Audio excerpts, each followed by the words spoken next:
how last night, that's how we started this weekend. You know, and so all the strategies today don't seem as big or as daunting or, oh my gosh, how am I gonna do that? Because I've already worshiped my way through it. Now I'm just receiving whatever the download is for the day to take action on, rather than trying to freak out and be all frantic with what I actually need, which we worked out in pitches. Now the needs don't feel as needy. It's just, I'm open now to receive it. Yeah. Because it was already worked out last night. You know, so, That's yeah, good. Second Chronicles chapter 20. Anyone else? Aha moments, take away 1, 2 people.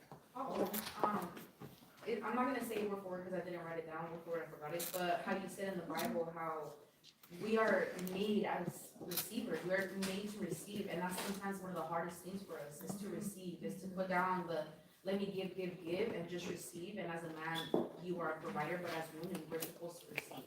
That was huge, I didn't get home for me, because I'm like, man, I'm such a giver, that sometimes it's very hard for me to receive. And last time you said, we're gonna be giving you guys and celebrating you with the rose, that was like, damn, when was the last time I openly was like, okay, I will receive. So for me, that was huge, so thank you for that.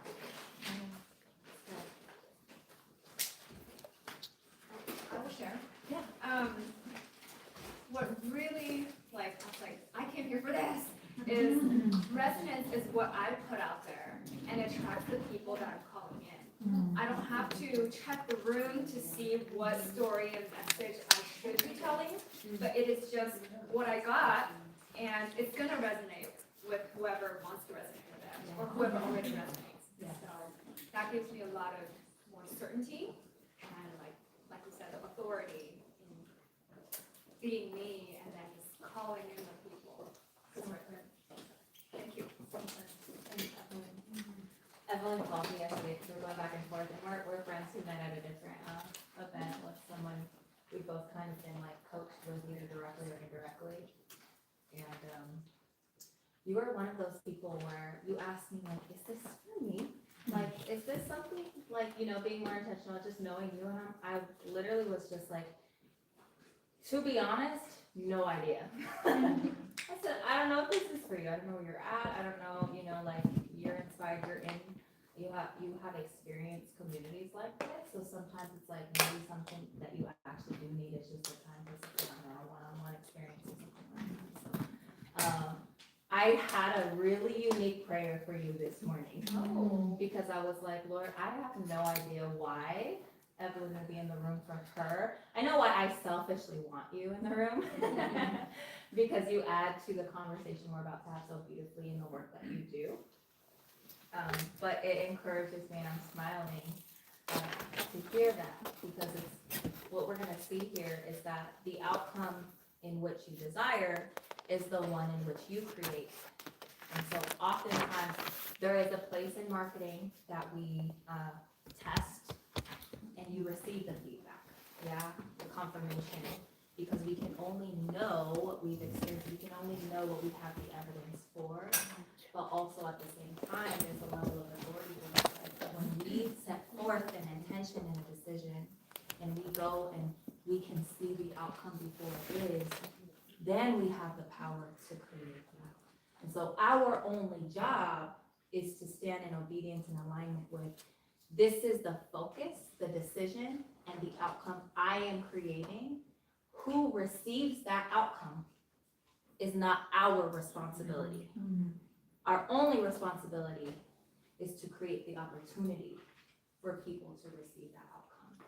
And that's by standing in integrity with us, and what we decide, who we decide to be in the moment. And so there is a law of reciprocity, but also at the same time, when we're really, like, sometimes we attach our gift to the ability somebody has to receive it. You have a gift. It's not your responsibility to force the recipient to take it. The same way God has a gift for each and every one of us. Actually, he has many promises that he has given us. Abundance is one. Peace is another. Joy, fruitfulness, intimacy, connection, authority, dominion. It's our job as the recipient to receive it. It's his job to provide it. His role is to provide it. Our role is to simply open our hands up, being like, Lord, I receive. And our ability to receive. See, action you have learned all this time, and I'm getting ahead of myself. Action you've learned all this time is how you earn. What you'll learn today, action is what activates your ability to receive. So what would happen if you knew that the harvest was already yours? What would happen if you knew that the clientele, the woman that you're called to serve, the community, the followers, the leads, whatever, the answers, the clarity, solutions you're looking for is already yours to receive? Your action doesn't earn it, it activates your ability to receive it. Yeah, it's already there. You have a good shepherd who's gone before you, yeah?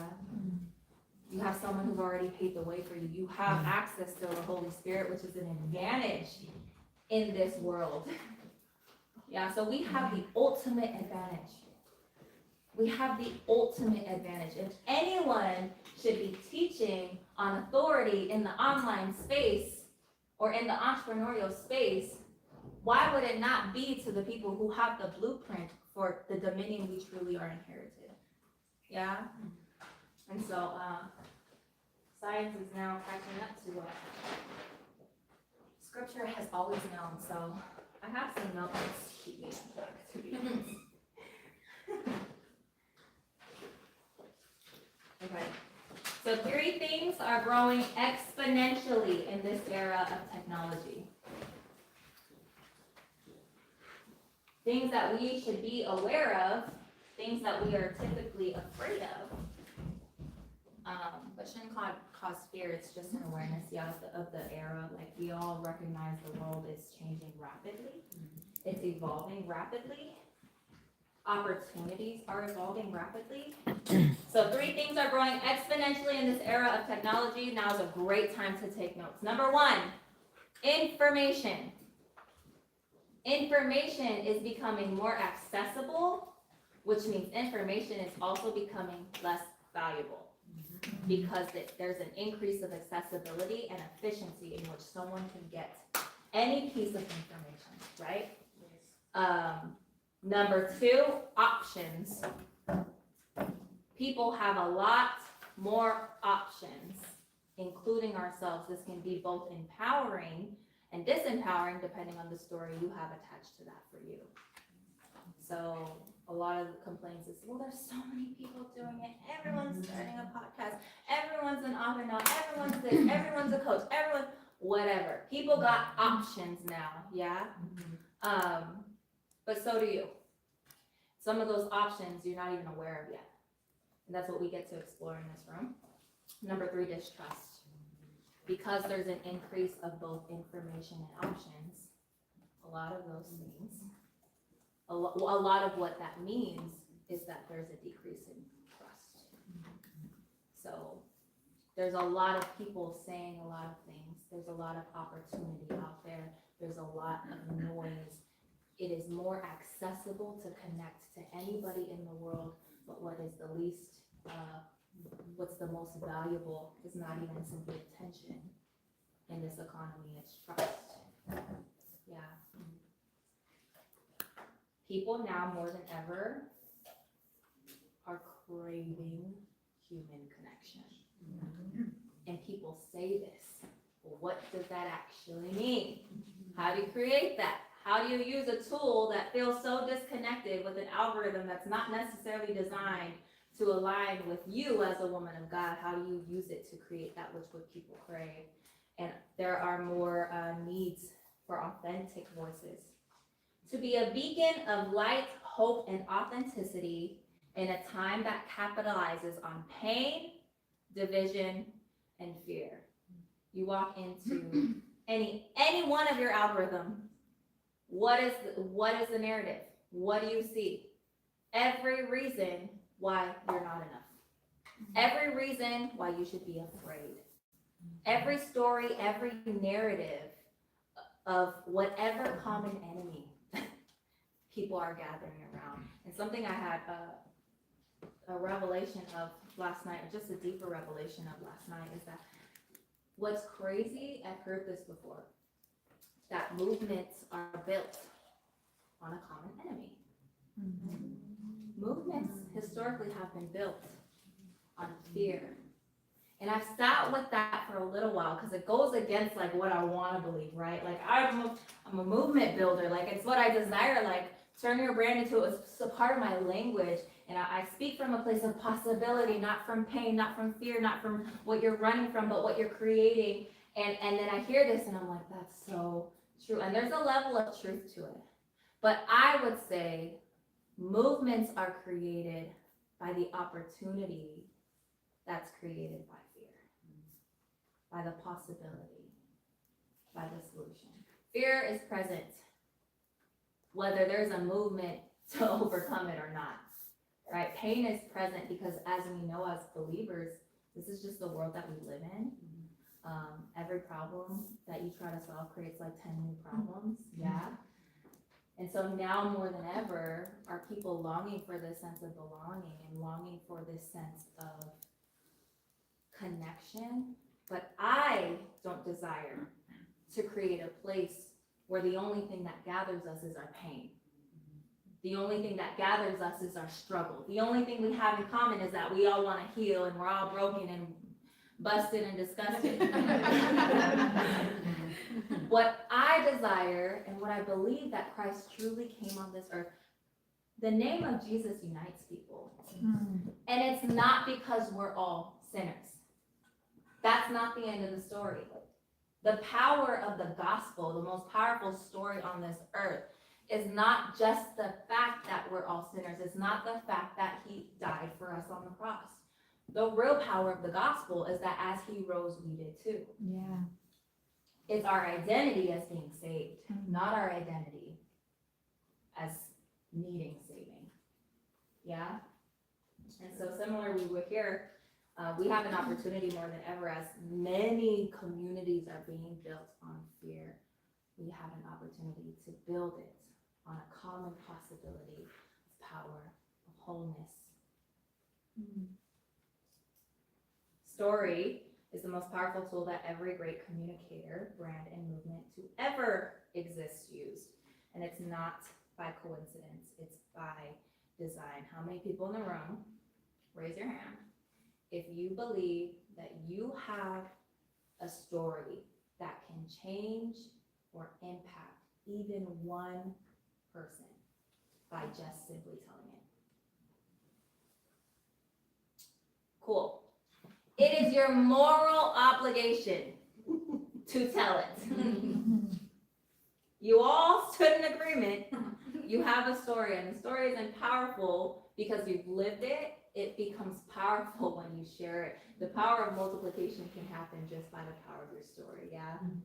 So you've experienced a breakthrough. You've experienced transformation. And we become multipliers and movement builders because just one word, what that can do to a generation, even if your story only impacted one person, it has an exponential impact because that one person is connected to the many as well. So how much more opportunity do we have now with the tools, the resources, with the era that we have to take advantage of, for some reason, for such a time as this, of all of the things that you could have been doing with your life and with your time, you ended up in this room. And for some reason, you want to build a brand and start a business. Even though when you were a little girl, that's probably not necessarily what you dreamed of. But somewhere along the way, a part of your story is that you ended up here. And I would guess that your story started with hearing the testimony of somebody else's as well. So, building a brand to leading a movement, let's get into this. Let me share this. I'm skipping a lot of slides. I didn't want to give too much. But let me just share this. If I get out of breath, y'all, just know. It's not me, it's the baby. He's feeling it too. I just know I'm mic'd up, so I'm trying to be mindful. The replay's gonna be like, and nobody needs that. Nobody wants that. Okay, cool.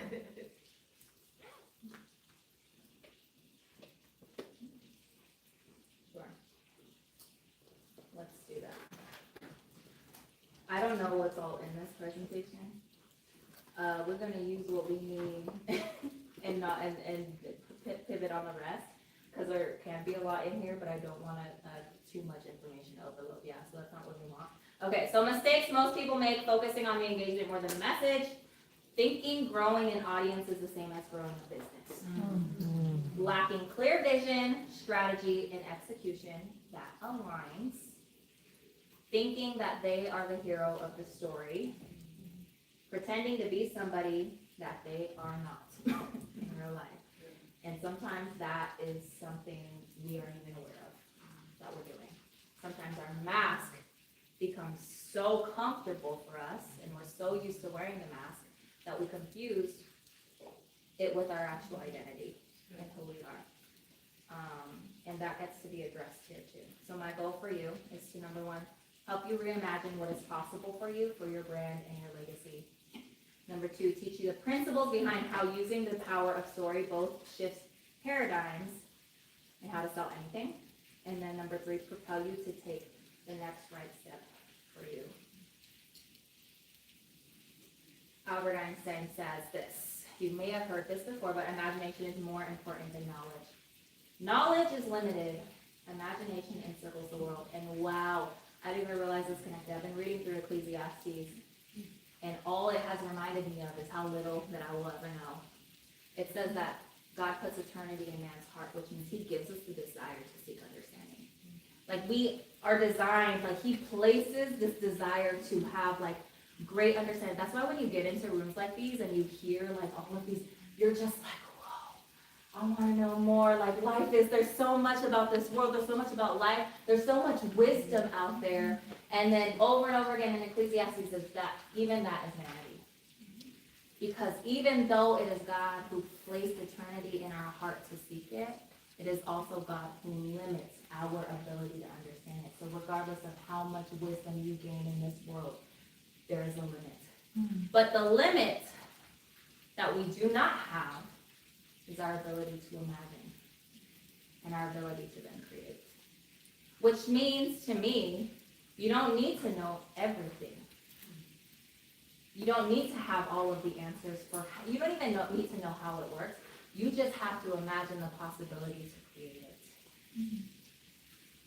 Another scripture tells us that in the end it will be as in the days of Noah, and man will be able to do all that he thinks or imagines.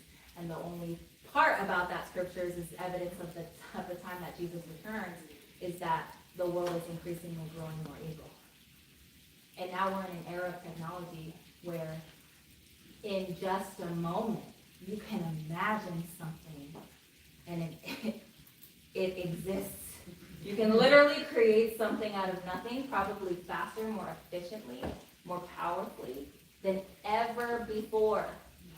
And if you haven't messed with AI or seen what AI can really do, it's like really like, it's an incredible time that we're living in, but we're also seeing the increase of evil in the world, yeah? So this is part of the mission ground that we're on as people of God, to be on the front lines, but also to exercise a level of excellence and leadership and amplify the voices that truly matter and will make a difference in life of eternity. You have come today to expand your knowledge. My hope for you is that you leave instead with expanded imagination. You can't create what you cannot imagine. And the part of our brain that's impacted deeply, I mean, I'm sure Wendy can be a testament to this, part of our brain that's impacted by our trauma is a part of the brain that is responsible for our ability to imagine. You ever heard of the term self-fulfilling prophecies? It's this idea that you are actively creating your own experience regularly. And when we know this about ourselves, we can then move to creating new experiences for ourselves. But also when we know this about the women and people and families that we serve, we can partner with them on the one thing that's truly necessary for transformation, the renewal of the mind. To be transformed by the renewal of the mind. Everything about your messaging is about the renewal of the mind. And I say this to say there are other ways to get results. Okay? And I recognized a while back, because of part of my story, and being in product development, is I've done this 100 times over. I know what it takes to get results. What I'm after is not simply results. What I'm after is transformation. And fear can create results. Fear can create money. Fear can create and drive you to lose weight at the gym. Fear can drive you to change your life. But what I desire, what I long for, when my mission ground is not simply results, it's transformation. It's complete renewal. And for many of you in the room who are in similar spaces, regardless of what space you're in, that might be a message that resonates with you. True impact isn't just what they can create in the moment. It's the lasting impact of a lifetime and even a generation or an eternity to come. So shift number 1, the power of decision and how they're made. Oh, that's in there. The story where I got sold, scammed, and screwed over. This is where I'm supposed to tell you the story about where I got sold, scammed, and screwed over. I'm trying to find a way to shorten it, only for the sake of time. Do you guys want to hear this story? It was in this room, actually, which is what I was here at the Mastermind. And I came here because I have worked with the guy who used to live here. That was my first mentor, my first coach, and my pastor. And he always brings in these really brilliant people, right? So they have this event. I don't even remember. It was like an AI, it was like a membership. It was a membership, $1 million membership mastermind, right? It was 2 full days. And oh my gosh, I meet this guy walking in, because I get here a few days earlier just to hang, chat, do whatever.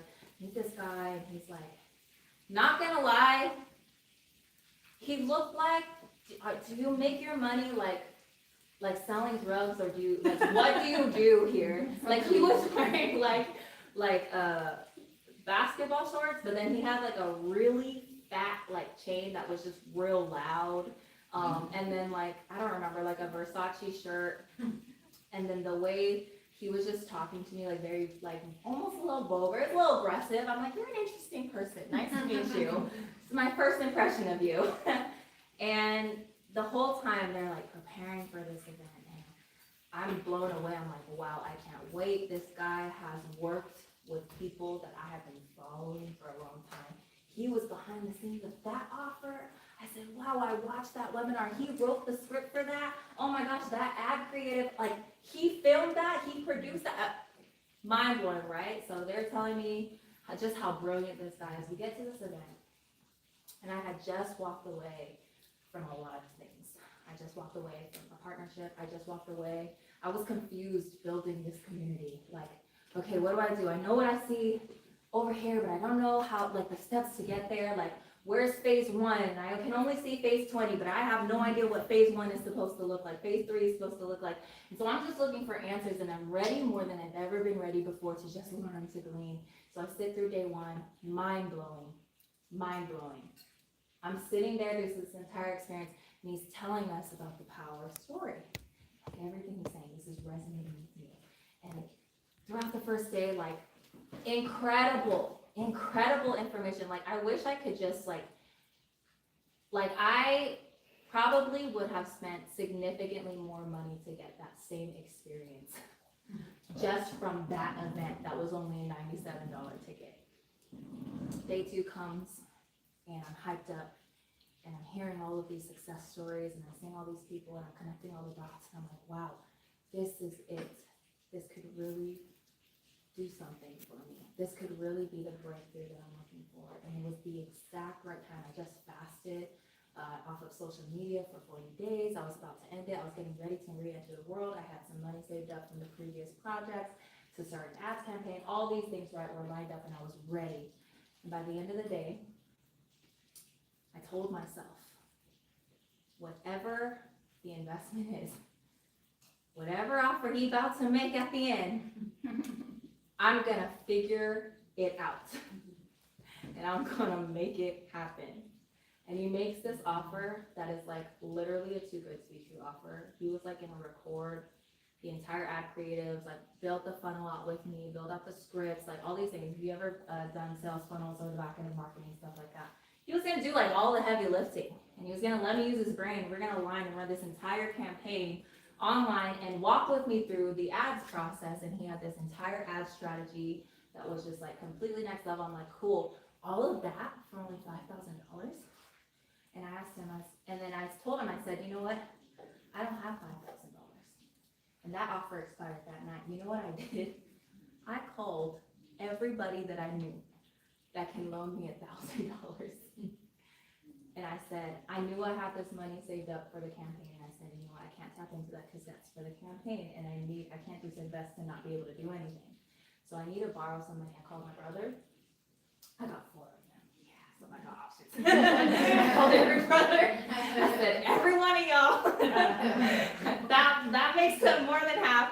I said, do you trust me? I said, I have this opportunity. I have to decide. Now I only have this tonight to make this decision. Do you have $1,000? It's a $5,000 investment. Do you trust me? It's okay if you don't, but I need your trust. Like, do you trust me to make this happen? They're like, nah, I don't know what it is, but I trust you. And so eventually by the end of the night, I had $3,500. And I'm just like, hey, I have $3,500 now. I can get the rest later. And just because I asked, because most people wouldn't have, just because I asked, he was like, you know what? Let me just tell him, we'll do you a solid. Let's just like, that's fine. Just give us, cool. Not only the favor of the Lord paid less than anybody. I mean, you know, the favor of the Lord, but still. You know how the story ends. Anyways, weeks go by, suspicious activity, all of these things, and it ended up being, this was not a guy I wanted to work with. The truth started coming out about his character, about things that, even though he said that he was willing to deliver for me, even though he screwed over some of the other people, I wasn't willing to take the risk of partnering with somebody, spending time working on something with somebody. But the revelation I had was like, I needed to make that decision. Because it wasn't, I didn't decide because he was the person for the job. I didn't decide just because he was gonna help me and save me from the situation I found myself in, from making all these bad ventures. I made the decision to invest because I was finally decided that whatever it took, I was gonna figure it out and make a way. And so the power of that night, even though it was an unfortunate series of events, left no regrets, because had I not experienced it, I would have never proved to myself, dang, I was really willing to risk it all. And it didn't matter what my circumstances were. It didn't matter if I had, there was no excuse. I decided before I even knew what the price point was, I'm going to make this happen. And when he decided when he showed his true colors, my decision didn't change. I just went on and did it by myself. I just went on and found somebody that I can trust, and just was like, you know what, Lord, maybe this was just for me. Maybe I just needed this activation of just releasing something by faith. And if my return doesn't come from him, it will come from you. Amen. Yeah.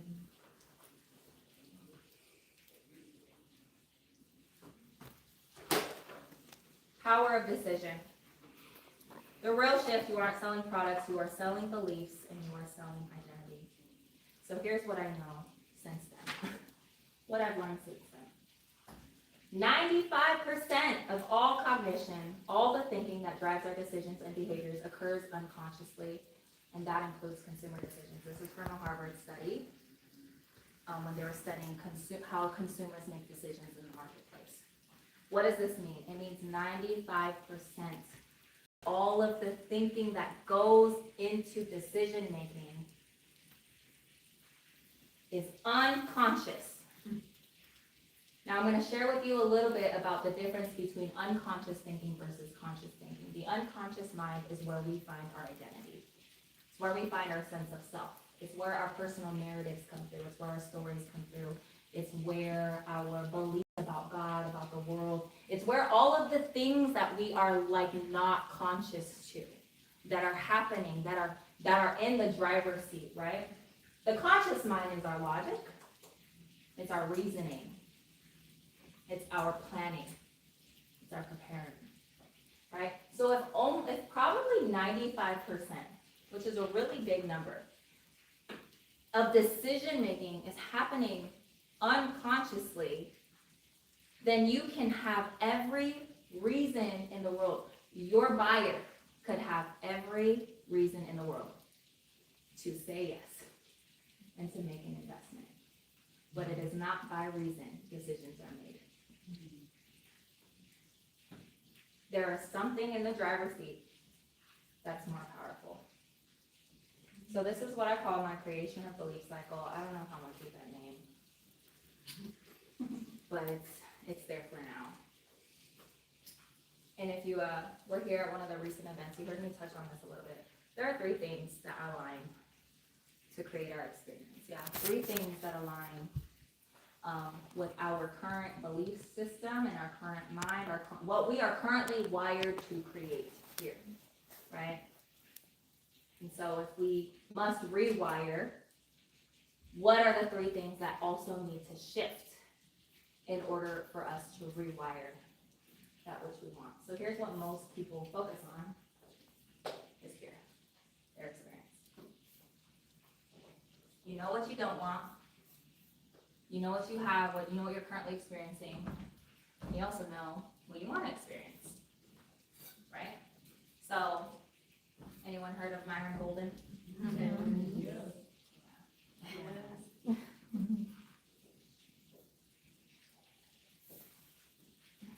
I don't use the same language he does, but the principles are still the same.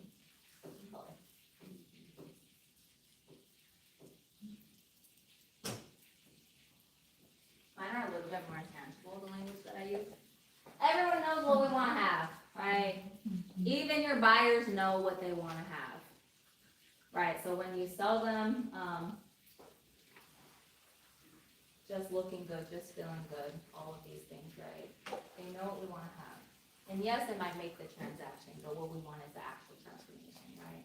So how do we sell something with integrity?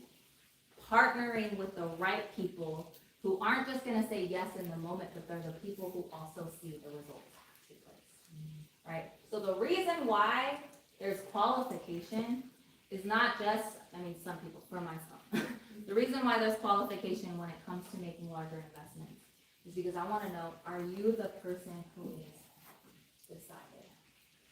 Because if you only know this and this, that's why you're here. If you're not truly decided, then I can't do this part for you, right? So everyone knows what you want to have, and I'm going to break down every part of it. So our beliefs, this is our sense of identity. Beliefs require faith, yeah? So there's the beliefs that we choose, and then there's the beliefs that have chosen us, that we have just let run on autopilot. There's the beliefs that we are aware of, and then there's the beliefs that have to be reflected back. And most of the time, what we say we value, what we say with our mouth, what we reason with ourselves isn't necessarily the truth of what we really believe. How do we see the evidence of the truth of what we really believe? How do we turn over every stone and discover the truth of what we really believe? We look at the 2 that align. Your decisions, which are your commitments, and your experience, the result or outcome. Decisions are what I put do more here, because decisions happen internally before they happen externally. When you decide on something, it's the action that activates that decision. So again, every decision is a belief, a reflection of every belief. But to be decided will show with your actions. Experience is not truth, it's not reality, but it's merely your interpretation of reality. Your experience is the story that you currently tell yourself about your reality, your circumstances, your business, whatever it is that you are working on creating. So what you're currently experiencing is the very experience that in your mind first is created before it's tangibly experienced externally. Does that make sense? These arrows here, so the reason why there's arrows going back and forth is because every single one of these drive into each other. Decisions anchor in new beliefs. The same way experiences show you a possibility. They expand your awareness of new beliefs as well. Decisions are activated by actions, which is an activation of faith. Your experience is what is created through that. But what is creating your experience always is both belief and decision at work. What's creating decision is both your narrative, your story, your experience, and your beliefs at work. And what activates decisions is emotion. Most of the time. It's emotion. So this applies to your life. It applies to your mind. But if we look at this through a messaging standpoint, it also applies to how we communicate with our audience, yeah, and we'll get into that a little bit. So, any questions on this so far? Does everyone understand? Is there clarity needed on anything? Cool. I talked about this before, but the most powerful way, I don't know if I said it today, but your brain can't imagine, or your body doesn't know the difference between what's being imagined versus what's being experienced, right? So when you watch a movie, right, your body is having an experience. Like you cry and you weep, or you get scared and you jump, as if like your body's reacting to something that you know reasonably is not happening to you. But unconsciously, your brain is communicating with your body because you are imagining what is happening in front of you. So, story is the most powerful way, the most effective way to realign here is by the power of story. So if you're asking yourself, well, what are all of the things that we could do to get, to experience new beliefs? Get new experiences. Put yourself in new environments. Be exposed. Get aware. Because all experience does is give us the gift of awareness. And you have many choices. You have many options. Most of the time, we can only see the one that we're familiar with, right? We can only see the one, we can only see the path that we've known before. When there's all of these other ways, but it's until you get exposed to them, it's until you're aware of them, until the blinders are taken off, that you realize, oh, there's more options that I have here. So all of you before didn't realize that entrepreneurship was an option until one day you did. All of you before didn't realize that whatever lane that you're in was an option until you did. Wendy is here because she's always known what it means to be a therapy in one way, and now she's being exposed. There's all these other options that I have to give my genius to the world and impact people versus the one that she's always known, right? And what we're looking for is awareness to make those new decisions. And story both has the power to create new experiences for people, which can reframe or expand or renew their beliefs and draw up the emotion in order to make the next decision, the next best decision, to see the result or the outcome or the transformation that you offer, that you know is possible for them. Story also is the most effective way to bypass the conscious thinking and communicate to the unconscious mind. Story is the most effective way to create resonance, and story is significantly more memorable than facts. You can argue with somebody's statement. You can't argue with somebody's story. So when you're presented with new possibilities, you're presented with you need a bookkeeper. Someone in their mind might be having a million reasons why that's actually not the case. all of the objections come up. Yeah, you need a bookkeeper. Every business needs a bookkeeper, right? You need to know your numbers. Every business needs to know their numbers. Yet if you don't know them and you don't have a bookkeeper, you have all of these valid reasons why this is not an important next step for you. And you can argue with that, you can debate that. You can hop on a sales call and give statements of what they need and what this is and why it's important, but someone can't argue with the story. It will either reaffirm a belief that they already have, or it will expand a perspective they didn't have before. So it creates a new experience. It's by the power of the testimony, which is the most powerful way to create resonance and to expand and shift somebody's beliefs. So how can this apply to your business? Beliefs, copy and messaging. This is the who. Who you're speaking to. Where's the list?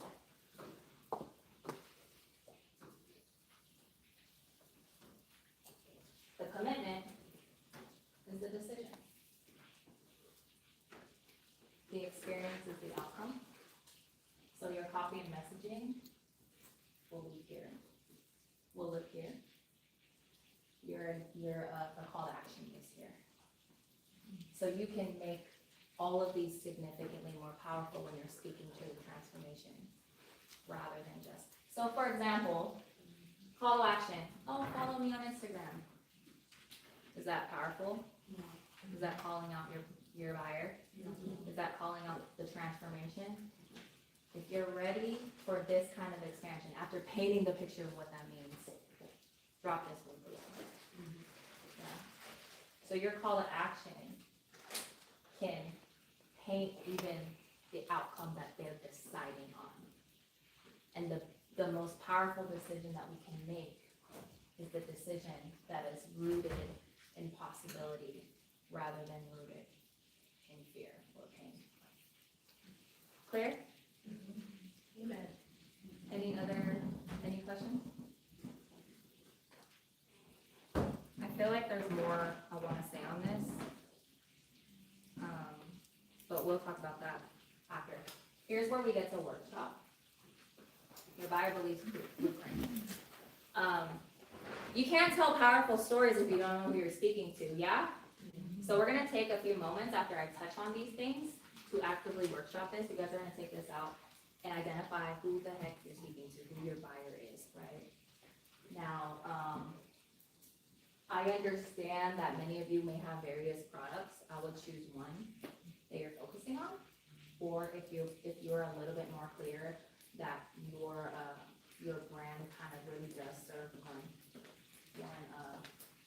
offer, one problem, one outcome, then you can speak to that. Woman Up speaks to one.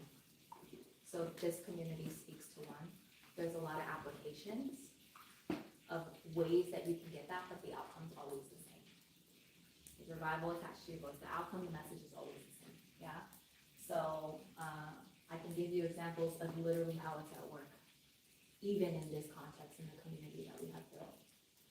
So here's what you usually hear. Who's your target audience? Age, gender, occupation, income, location, yeah? People are always like, well, my target audience is nurses, female nurses who make over $100,000 a year and want to heal from their trauma. I'm picking something that probably wasn't the best example. And when people would tell me, Natalie, just niche down, serve one person, I would look at this, like, I can't choose. There's such a wide range, right? This doesn't really matter that much. If you actually, you can, for example, I serve women, but even occupation, every woman I serve defines themselves differently. Not every woman I serve even defines themselves as an entrepreneur. Some of them just define themselves as an influencer or a leader. Every woman defines themselves as a coach, you know? So this one, even this one, it was difficult for me. And this created so much confusion for me because I'm like, I know that what I have is powerful, How do I call out? How do I resonate? How do I niche down with who I'm speaking to? It's in yellow, make it easy for you. This is the most important. This is where we speak to the unconscious. This is where we speak to the beliefs. This is where we speak to the identity. This is where we create copy and content that actually makes people feel like she's in my head. You ever like go to church even and be like, yo, pastor's in my business? Yeah? Or phone operators. Right. He know who they're speaking to. Church was one of my mission grounds. It's part of my background. It's part of my training ground, is growing up in ministry. My favorite thing to watch was to watch pastors.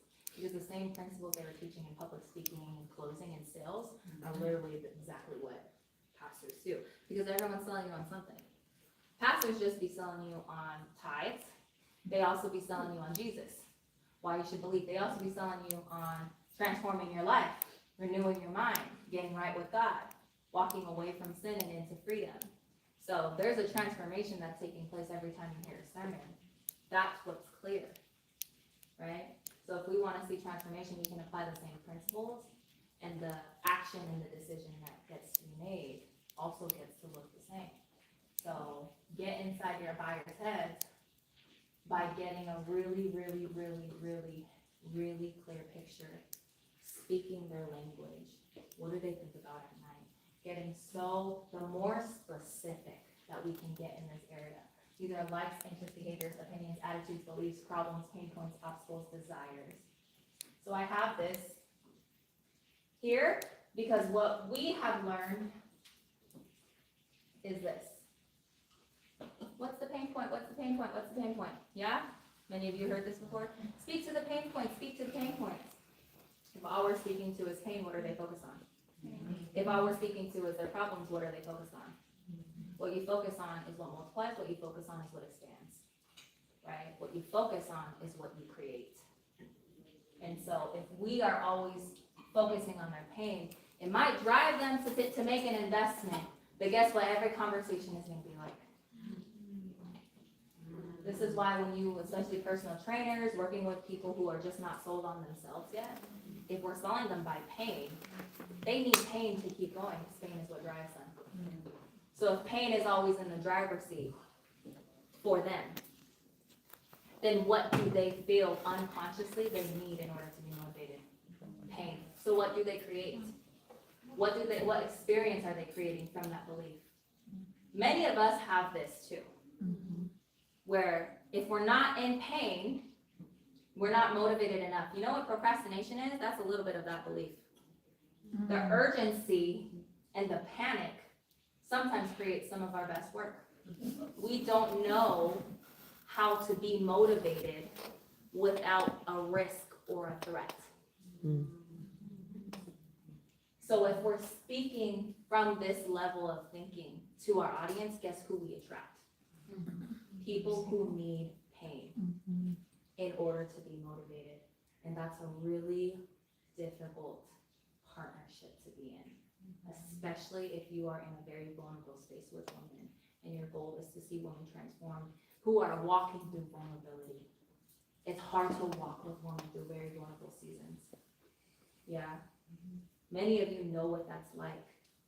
So how do we truly attract the women who are in those vulnerable seasons but are truly ready to walk out of it?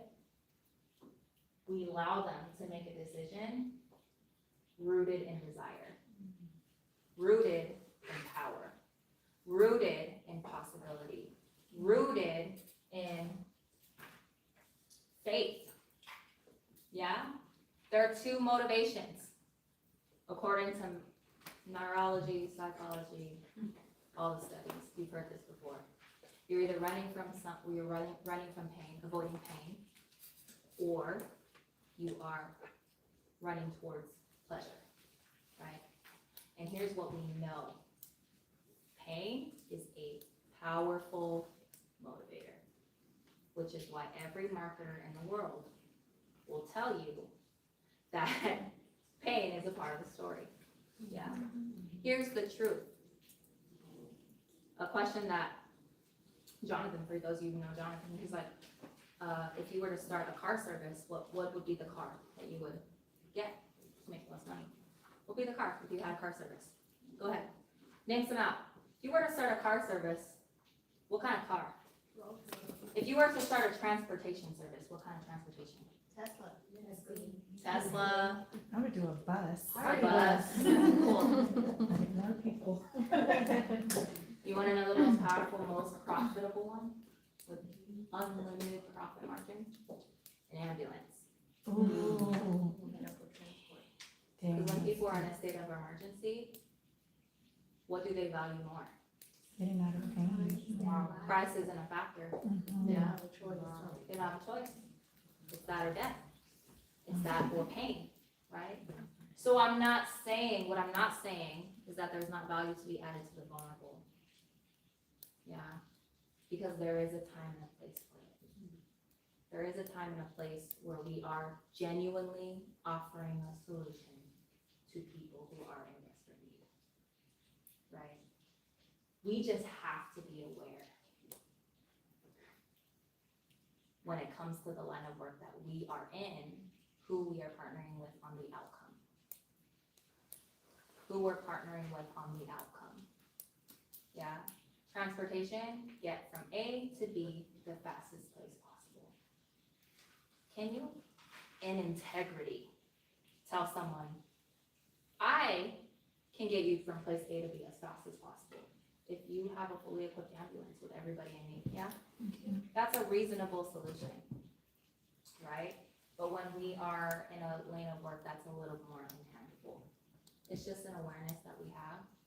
And I won't go into what integrity looks like for you, but knowing that this is what drives decisions, we become more powerful leaders, where we can create the same level of value without needing to capitalize on somebody's pain, without needing to only attract people who are in a state of emergency, right? Priorities and obligations, anything in their day-to-day life that is informing their decision-making. Wife, mom, do they got kids, do they got a 9 to 5? Like, what are their priorities and obligations? What does that actually look like for them? Things to know and understand, because these are all potential objections. These are all potential reasons why they wouldn't. And the first thing we know now that decisions are made mostly unconsciously, but what people do is our brain will look for a reason on why we can't. So we become more powerful at sales and messaging if we give them no reason to object. If we handle every reasonable objection, they have to actually ask themselves, well then, what's actually stopping me from taking action? Versus giving you the easiest way out, yeah? Customer journey, you don't need to do that. The biggest one is this one. What previous methods, sources of knowledge, coaches, or authority figures have they read? What context or school of thought are they coming from? So for example, I use this one a lot. If you, I wish she was here. Jasmine's a holistic nutritionist, right? She's working with someone who comes from the conventional medical field. There's completely two different schools of thought, right? So how she speaks to that person is different. We have to understand what is the school of thought that someone is coming from.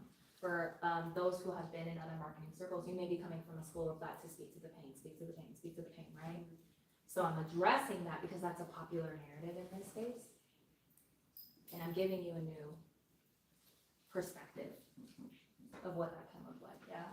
So understanding what previous methods, sources of knowledge, coaches, or authority figures have they tried? Yeah. You guys ready to workshop this? Cool. Take like 5 to 10 minutes. Yeah, take 5 to 10 minutes. Take a picture of the screen if you have to. And then if you have any questions, just call me over and I can come support you, yeah. So.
Does anyone have that else on that?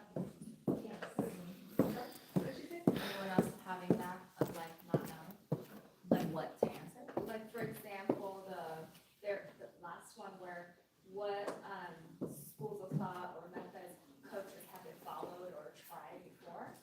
I have no idea. What's the outcome you're offering? Closer connected families, parent-child relationship. What have other people tried in order to create that? Oh, okay, like therapy, some sort of counseling. Okay. Yeah, absolutely. So it's like, I'm assuming though, I'm like, 'cause I don't know if they tried. listening to like focus on the family, like think about maybe your current or past clients, what are some things that they said they've done to help with the outcome that you're trying to give them?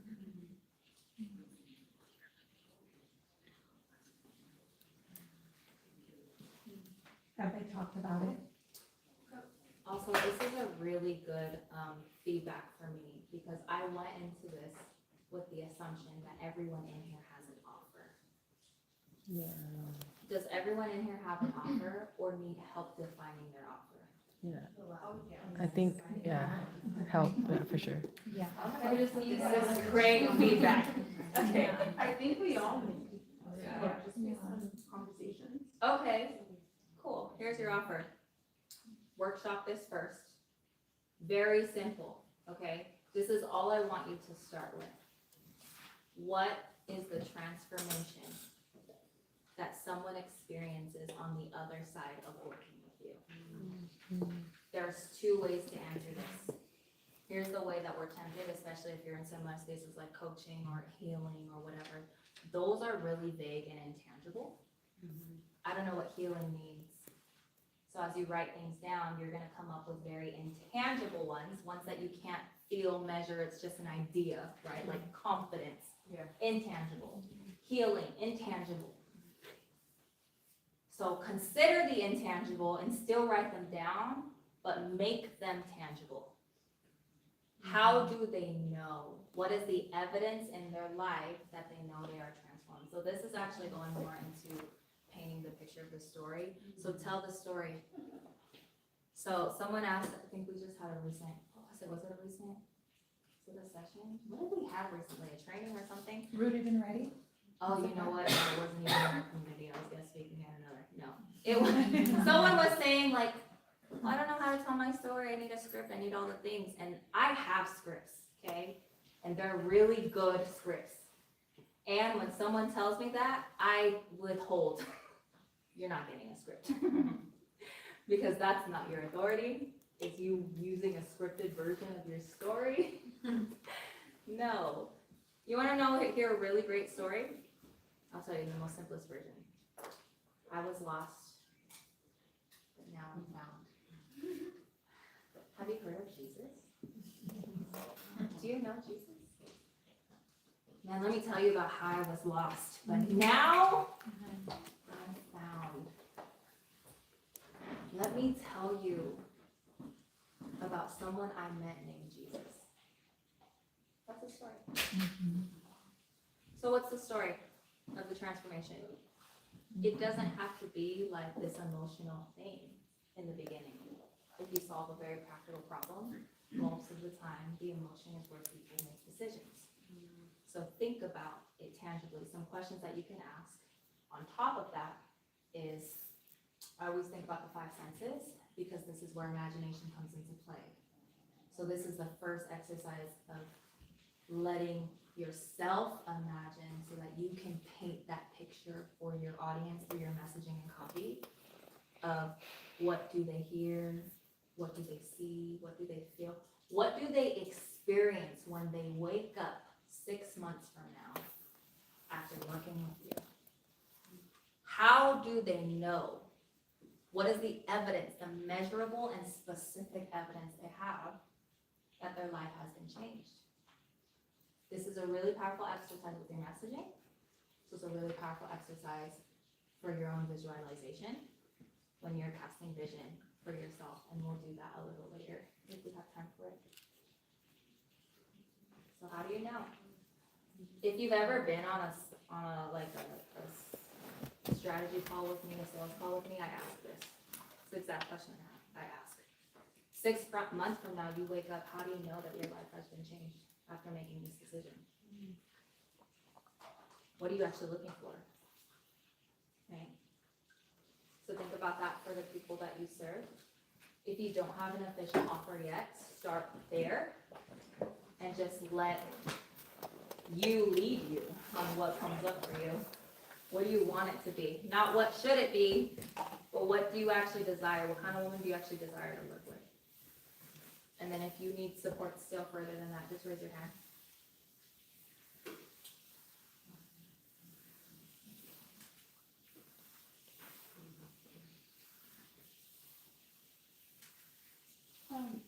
What was the question you said to ask ourselves? What is the transformation? What did I say? Who Who knows it? Who wrote it down? Transformation that other people experience on the other side Of working with you. What's the transformation that the people you want to work with, what do they experience on the other side of working with you?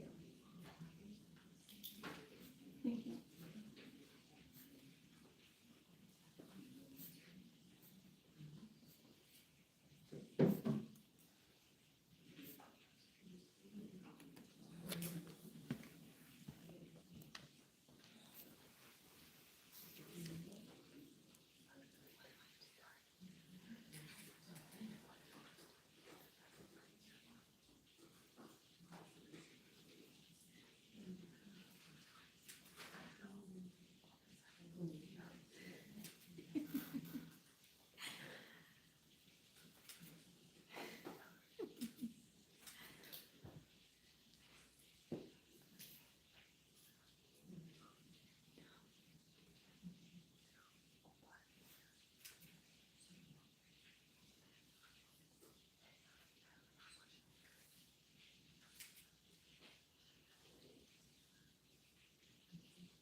I have a question. Yeah.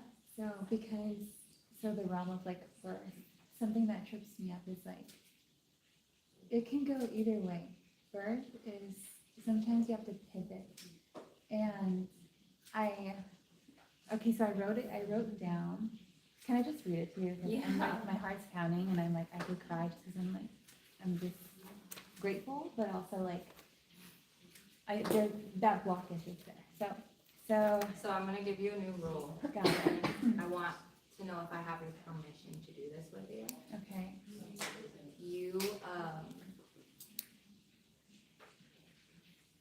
what's it called? Apologize for yourself Okay. every time that we speak in these settings. Okay. And it's on a one-on-one, and sometimes it's on a group. She's inside of my community, so I'm coming from a different context. And I want you to just do what you're gonna do without needing to explain. Okay. Do it nervous, and like, you don't need to let people know that you're nervous. Yeah. Just do it nervous. Okay. And work through just like stepping into the action without needing to explain why or what you're dealing with through it. Because that story that you continue to tell yourself over and over again is this wall of protection you use to put this disclaimer of, I don't feel like a powerful woman, so please be gentle with me, or whatever it is, right? Right. So it's a defense mechanism. It's more comfortable to move into something bold when you're putting the disclaimer of like being vulnerable, yeah? And the Okay. truth is that you can just read what you have. Okay. Yeah. So something that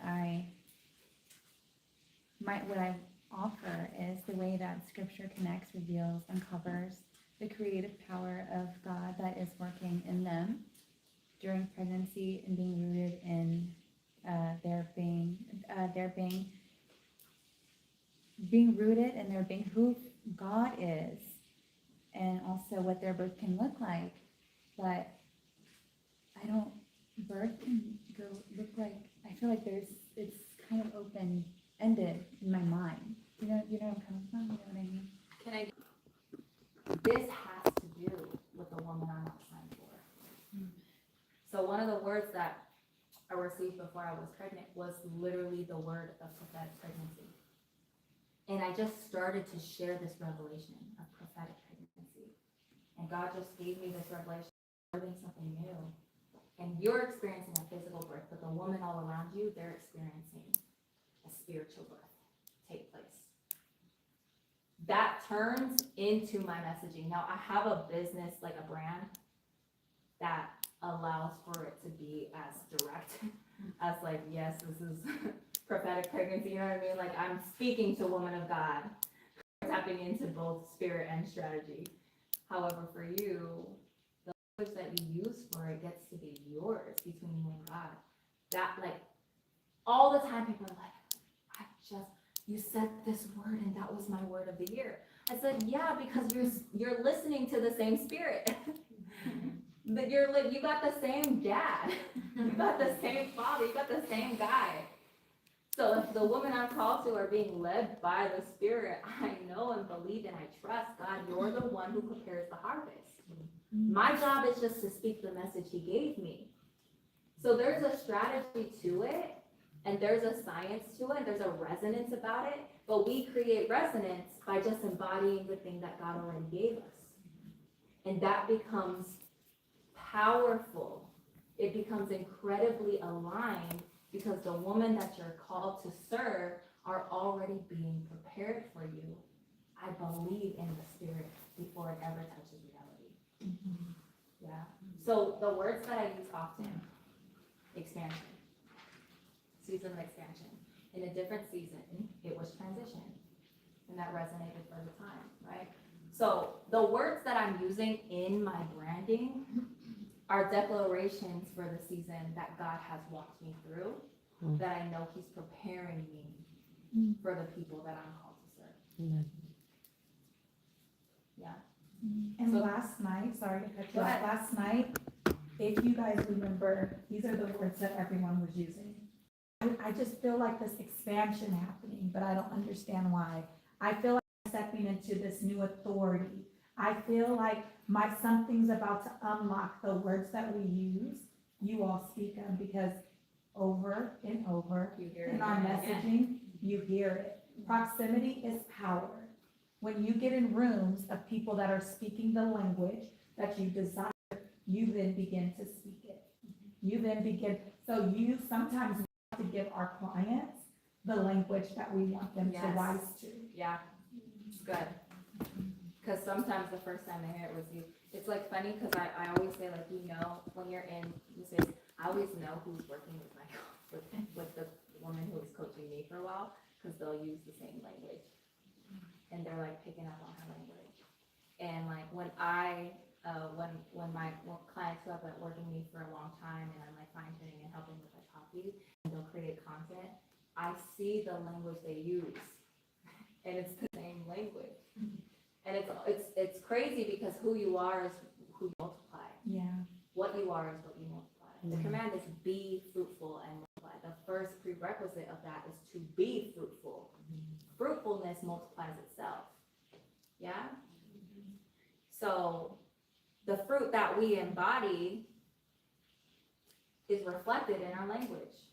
Our language will tell on us every single time. Yeah, our words will tell on us every single time, especially if we're just speaking without being scripted. Yeah. So there is, understand this, but also part of walking in faith and being led by God is allowing yourself to not get so caught up in the strategy. Just remember the last word that I told you, because that is also a strategy.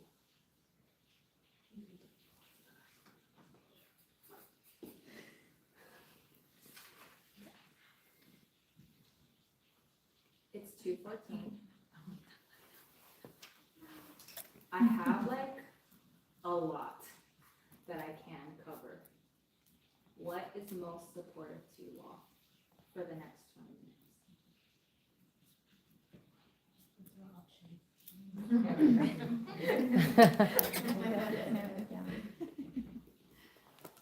Let me look. I heard a lot of women talk about offer, Natalie, and like them structuring the offer. Yeah. That's a whole lot of training that we could Look, do. I wanted this to be like 2 full days, trust me, like,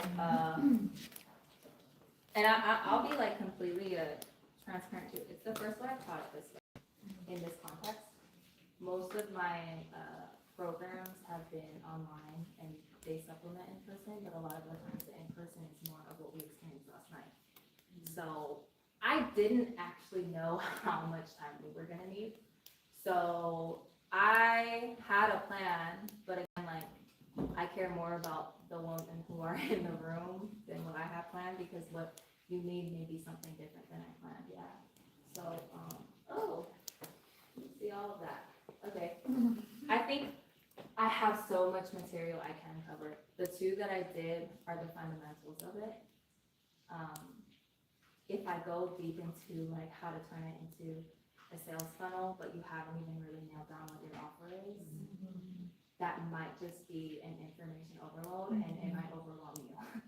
And that's not what we want. So do you guys want to, I think that the most important, like, what's the most important thing for you to walk away from tangibly here when it comes to getting support on what you're actively creating?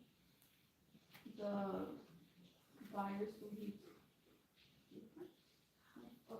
I had an idea, I don't know, you guys could tell me if this resonates with you, but like turning your story into content, because we all are putting out content, but what she's talking about is your buyer's beliefs and, knowing that, but then turning that into a story, how to plug it How into. about turning your offer into a story that you can tell? Yeah.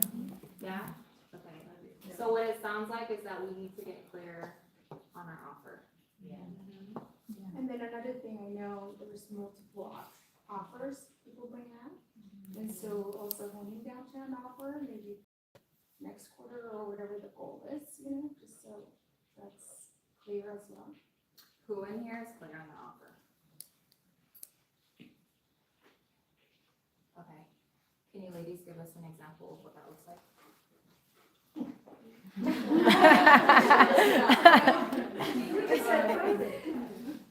Yeah, I offer. Y'all raise your hand real high. I was matching your confidence. Yeah, I'll go.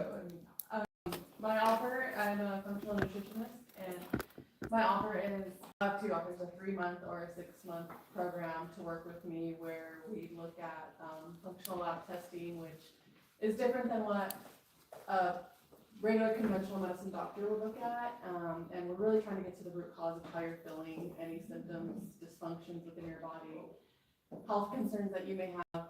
And so in the 3 or 6 months that we work together, we have different labs that we look at. We look at your diet, your lifestyle, your habits, and we see where we can improve those to support your energy, your metabolism, your digestion, your mind. Those are most of the pain points, I guess, that I hear from clients, and so hormones, things like that. Yeah, so here's something that you can work on. 3 to 6 month program, that doesn't matter for right now. It will in later conversations. What's the transformation to get? I know with you, I'm gonna tell Jasmine, I'm like, I've said your name. I know. We're like 8 to 10 times. We're like distant cousins, actually. Yeah, that's what I heard, yeah. She's in a similar field, yeah. So her biggest struggle is like, well, everyone that I know, like, they all have a different problem, yeah. They all want the same outcome. Yeah. They all have a different problem. They want clarity, they want to be seen because they've been dismissed by doctors or other practitioners. So clarity in these things. So here's what typically happens. Everyone will come with a different problem, and how you tie it together is speaking to the same outcome. So Jasmine and I have been working together for quite some time. So she knows that her heart is like for like the high performing woman. So her most empowered buyer is, I always say like the best people I work with are the people I'm an ideal client for, because I worked with her. So I was her client before she was mine. And I had recurring UTIs. I was on 13 rounds of antibiotics in 1 year. And my last straw was seeing a doctor who told me, this is being recorded and there's men in the room. It's fine. We're gonna cut this out. My husband Brandon's gonna be like, why is that on my head? Because I always make a joke, because it's just the reality of what drove me to get help. But the doctor that I saw said, I'm gonna give you a really large, recurring, prescription for antibiotics, and you're gonna taper down for 8 weeks. And for the first month, or for the first couple weeks, you're gonna take one every day, and then you're gonna take one 3 times a week, and then you're gonna take one twice a week, and then you're gonna take one once a week. Something like that. It was something like that, or maybe it was just like, it was 3 times a day for 7 days, then it's 2 times a day for a certain amount of time, then 1 time a day, and then after that, take one every time that you have sex with your husband. And I said, sir, I don't know what your marriage looks like. That's way too many. I can't live this. This is not practical. It's not healthy. I'm like, every time? You must be used to working with people, not just as young and youthful. Because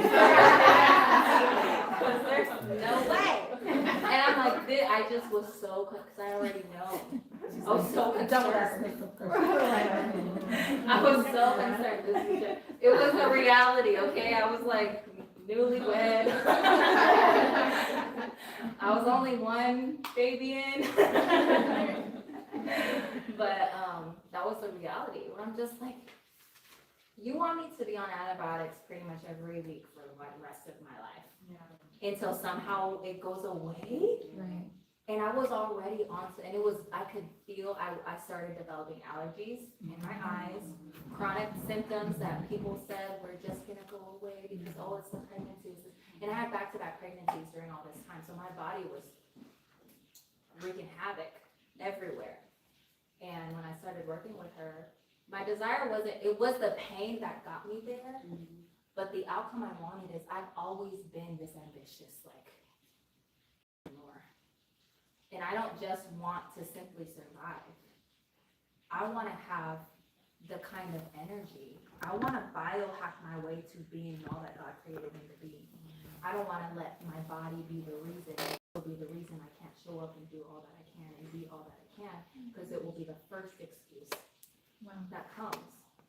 So if I am the kind of woman where I'm like, I am all in on my assignment, I need to have the energy so that when I get home from a long day of work or a long day of meetings, that I have time to play with my children. I have energy to be the mother that I can be for my kids, and I want to have the energy to end the night feeling good with my husband. I want no area. And what I told Jasmine, her like, I tell her, I'm like, this is your message. You're for the woman who want to leave no area of their life untouched by this new standard of excellence, this new standard of being, of wholeness and wellness. And she's for the entrepreneur. She loves working with entrepreneurial women. She loves working with the women who are like go-getters. They can't afford to have a sick day, you know? And so she went from just speaking, we work on root cause of diagnosis. Your offer, your best offer is your message. Yeah? What's the transformation? So one woman or one person may be coming in for chronic UTIs, another person may be coming in from an autoimmune disease, another woman is this. What do they all have in common that's unique to the person that you desire to work with? And I do believe that there's a unique mission that you have that's rooted in your own story. So sometimes it's just looking back about, why did I even get into this? Which I find myself telling on like discovery calls and things. I find myself telling them that anyways. And oh, really? So think about the epiphany that you had, the aha moment that you had, like, what drove you into decision? And then what was the possibility that you got to experience because of that? And think about all of the more that you know now. If only women just knew that this was possible, right? Who would that woman be? Who would you be speaking to? And I know a little bit about you, your mom, yes? It may be moms, if that's something that's resonant for you. And that's something that I've been like struggling to discern on, like, do I target moms only or not? Like scared to say like, oh, I only work with moms, and blah, blah, blah. Well, So- what is your clientele right now? Actually, most are not moms. Oh, no, I have both. I have moms and not moms. So women. So it's just women, yeah, 25, 55. Yeah. So there's two ways to go about this.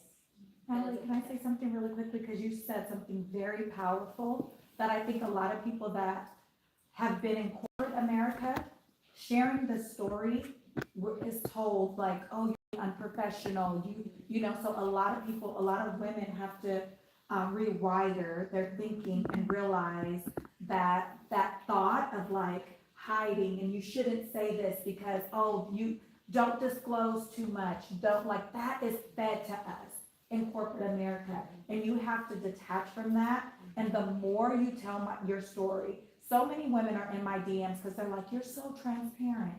You're so, and they like come to me because they're like, I feel this way, but they're scared to tell the story. But that is the most powerful thing we can do, is say why you started. Because then your clients will be like, that's, Natalie just said, that's me. It sounds like you're talking about me. Oh my gosh, I was just thinking that. Oh my gosh, you said what I was just talking to my girlfriends about. Like, those are the messages that I get in my DM all the time. Because I'm like, okay, I'm unarmoring, I'm unveiling, and I'm just telling the story. So that would my content, and Instagram, for example, be more like me sharing. So let's go back to what you're talking about with the attorney, yeah. So there's two ways to go about this. There's a way where if you operate this way, you look at the data for quickly and you pass it down on it. So if the evidence has shown you that you got something here with the woman you've already worked with, what has attracted them? So when it comes to like understanding what's working, it's also understanding, one, how to ask better questions. Because a lot of the times we do things and we don't even know why it's working and we make all these assumptions, right? So you wanna find a measurable and tangible way to know where are these people coming from and what activated the decision? What was the post that they read? How did they find out? How long between following you and taking action on your offer did it take? So all of that data is like, you just get better and better at it as you diagnose it. But what I'm hearing is, well, I've navigated targeting moms because I'm afraid that X, Y, and Z. So the question I have for you is first, the disclaimer I want to say is there's a million ways to do this. There's no rules. Yeah. At the end of the day, the decision is what activates the results. So you're in a place where you're thinking about, but you're unsure. And what I like to say is, what would happen if you just effed around and found out? Yeah, faked around and find out. What would happen if you just had the faith to go for something anyways, because it's something that you have personal conviction for? So what changed the game for me? You want to know the difference between like my breakthrough moment of selling $47 a month memberships to $5,000 for the year? It was just the decision of choosing to specifically work with Christian women. That's it. Because all of the other decisions that were after that, I couldn't make because I was in this in-between. I don't know, I block out. And the truth of it, I was afraid.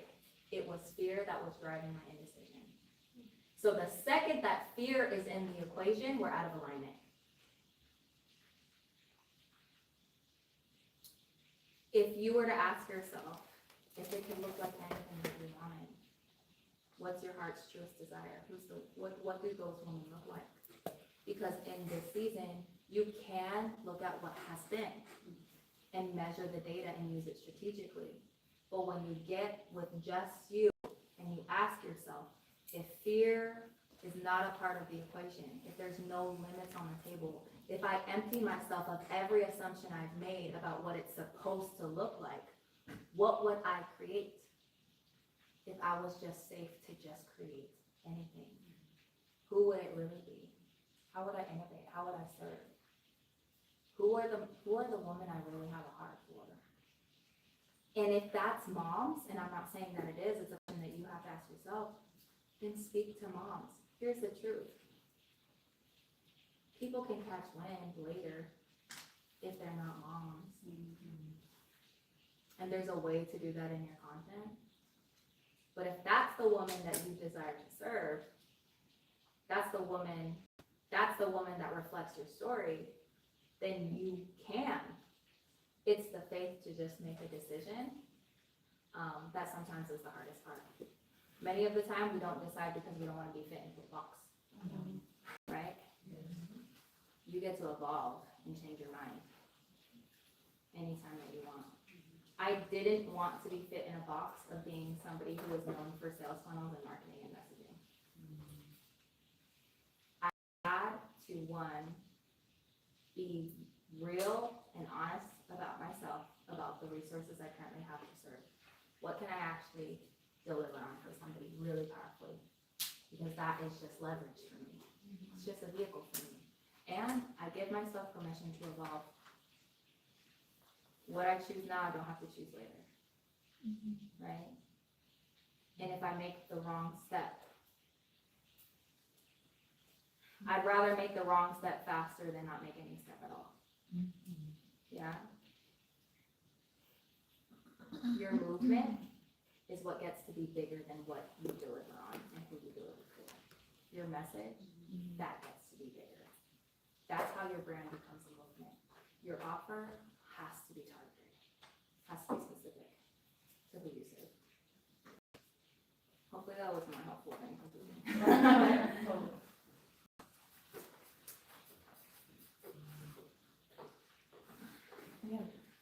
Yes.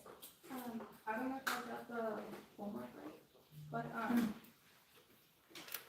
cause I'm in the tax industry, so I guess my offer would be the transformation my clients have after working with me is clarity, confidence, and that they no more fear when they hear IRS or tax season. Clarity and confidence, no more fear okay. So the no more fear when they hear the IRS is in. Well, because, they're always overwhelmed, like, oh, I'm so nervous. You're in the tax industry, right? They're always So like, that's the pain, that's one of the pain points that you Yeah. can speak to. they don't even wanna look at their books, or they don't even wanna file taxes because, oh, I'm gonna owe, what am I gonna do? Or sometimes their previous tax professional didn't explain why did they owe, or what can they do to not owe. And then once I fix the problem, and then I explain them what was wrong, how are we gonna do it, and how are we gonna move forward to avoid what happened before? They're like, oh, I never had that before. It's always like, here's your return, this is what you owe, or this is what you get back. So what you're giving is an angle to solve a problem, but you started off talking about the transformation and you started into diagnosing a problem. So you're like, oh, the transformation I offer is clarity, confidence, and fear, getting rid of the fear. Getting rid of the fear, that kind of language is like a double negative. It's still running from. You're running from the fear. So instead, rather than running from, what are you creating? Because every single one of them may have a different fear. What's the actual outcome? And words like clarity and confidence is not an offer. Okay? So it can be the transformation, but it's very vague. The language we want to get out of is a vague and fancy language. Okay? The language of ambiguity. So how clear can we get when it comes to what clarity and confidence means to them? Yeah. What do you mean? I kind of summarized what you, in my brain, like as a customer. I think what you're trying to offer is like an easy 1, 2, 3 step process to completing a very complicated process, right? So maybe you want to pitch it as a simplified experience compared to what they would normally have. So I don't know how you want to say that, but that's what it sounds like you're trying to say. So Something easy, clean, and quick, efficient, around those kinds of things. So how do we make this tangible?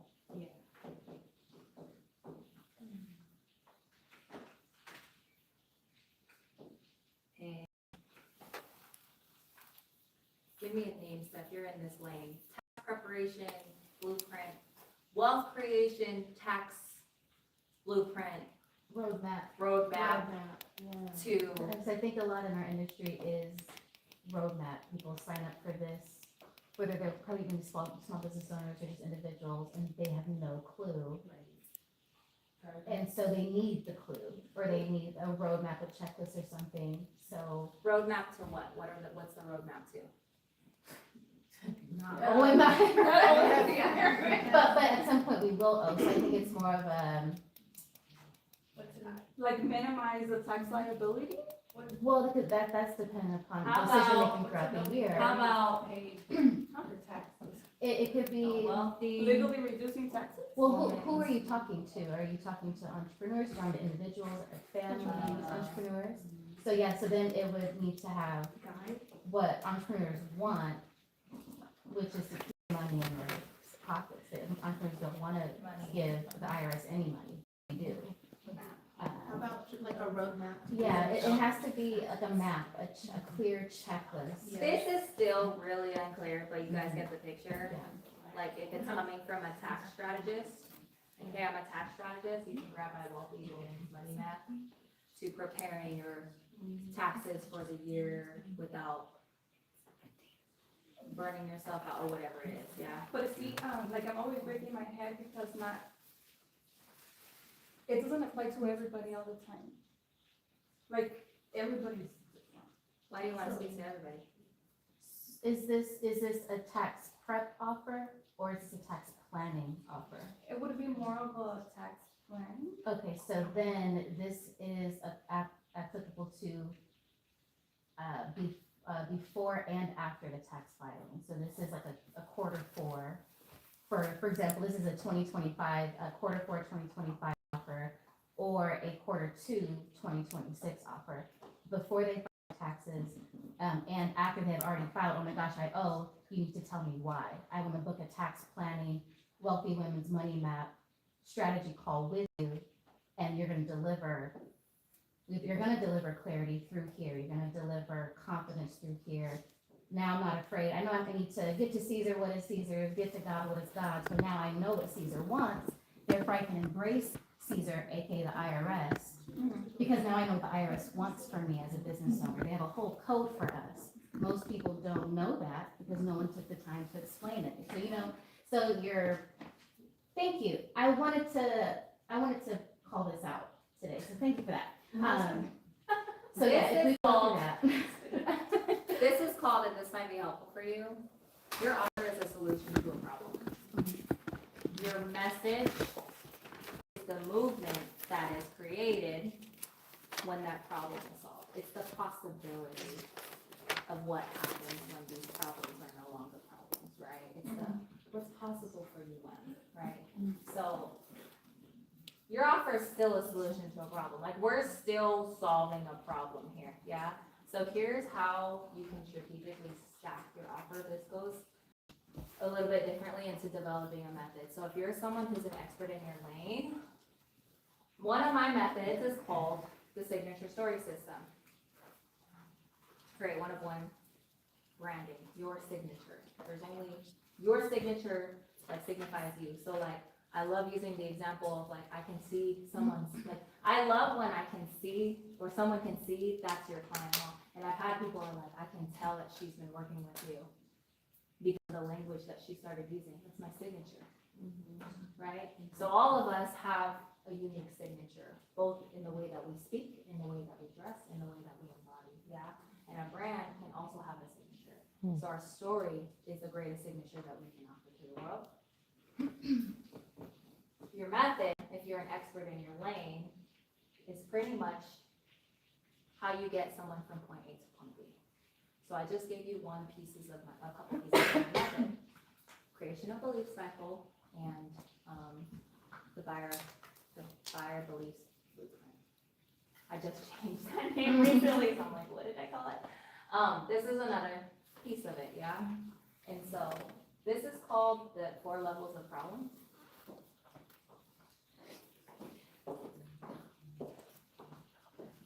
Let's use you as an example. what's a surface level problem? Initial problem. So the surface level problem is that, Steph, help me out because you've done this before. Surface level problem for a tax. When we do this, can you relate unorganized financials? So unorganized financials. Surface level problems are the initial problems that come up. Right, it's on the surface level, unorganized financials.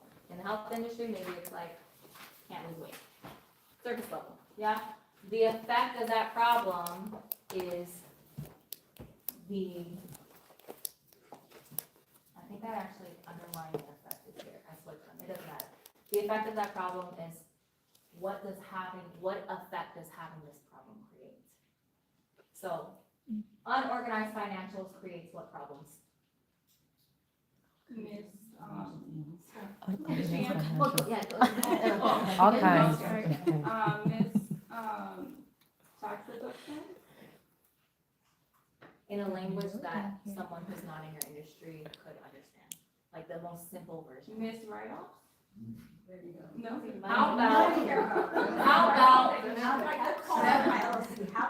How about missed payments? You're missing payments because you're not, or your books aren't Missed organized. bills. Missed bills, yeah. So missed bills, my sweater is gonna. Missed bills, what's another example? Stress during tax season? So that would be an underlying. Yeah. So it's the effect, it's the Or, tangible effect. paying extra Paying for, more, to get them organized. Right. Or it takes time. paying more, okay. Takes away your free time. So the effect of having unorganized financials, I would even say like there's wealth ceilings because there's only so far you can go. Not knowing your numbers, unorganized business, feeling, all these things. Underlying is the underlying effect, so overwhelmed. Yeah. Stress. Not able to fully serve your Not front able office to. and your back office is unorganized. So overwhelmed, stress, maybe insecure, something that Steph and I talk about often is like a big thing that comes up even in this community is imposter syndrome. Because you don't want to be found out, yeah? Yeah. Where it's like, oh, I don't have my books organized or whatever. Shame, Yeah. I'll say. Sorry, my penmanship, I'm writing fast, you guys get the point. The ancillary problems, these are the problems that are created when you try to solve the problem.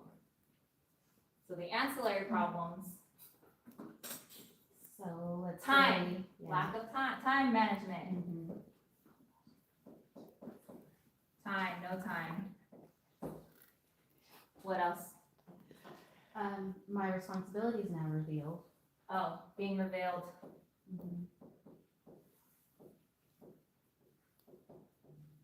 I would even say like a fear of accountability.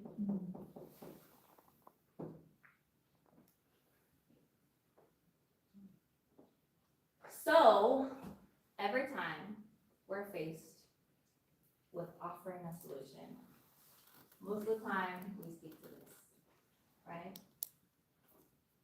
But there's all of these other problems that are not only present and matter that we get to speak to as well, but there's also every objection that will come up when they try to solve the problem.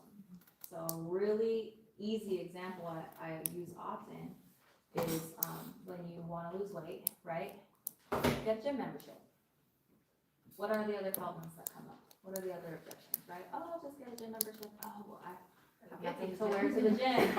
I have nothing to wear to the gym. I don't know what to do. I don't know to cook. I don't have time. Time, no time. All of these problems are now created by them trying to solve the problem. So what's the upsell? Well, if you get this physical trainer, we'll also give you the protocol. We'll tell you exactly what supplements you'll need to take. You'll know how to eat. You'll get full support and full guide. So they upsell you on a little bit higher of a charge, which is a personal trainer. Cool, you have a personal trainer. What other problems are created? Well, I don't have time. I'm going and I'm consistent in the gym maybe, but like I don't know how to cook healthy food. What do I eat every day? This is taking so much time. Like half of my time is in the kitchen. Awesome. What we also offer is meal prepping services. Time on money. Yeah, but We have semaglutide. You can pay all this, you can pay thousands of dollars for all of these things, but what if you just go on GLP-1? Yeah. Solves all the problems. You can eat what you want and your hunger will be suppressed and you'll start to lose the weight and it's a fraction of the cost that you would Sign spend me on up. all these things, yeah?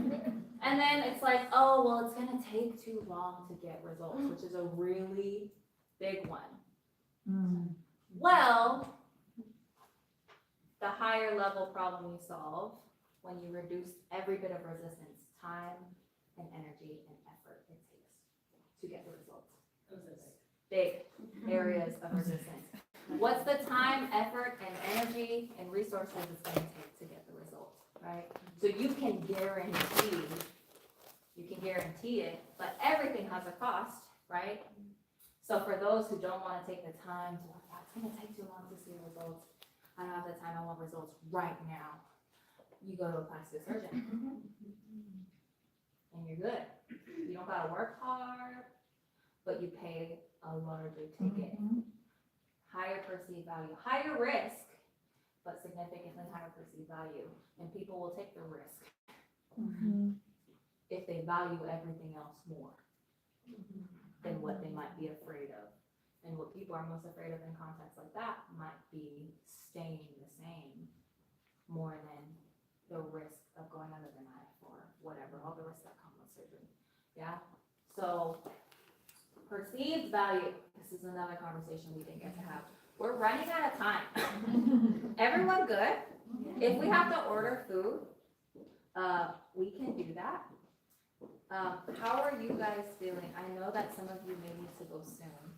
So what we can do is like a little bit do a closeout, but also want to give you space to workshop if you guys still want to keep going, because we do have space for it if you want.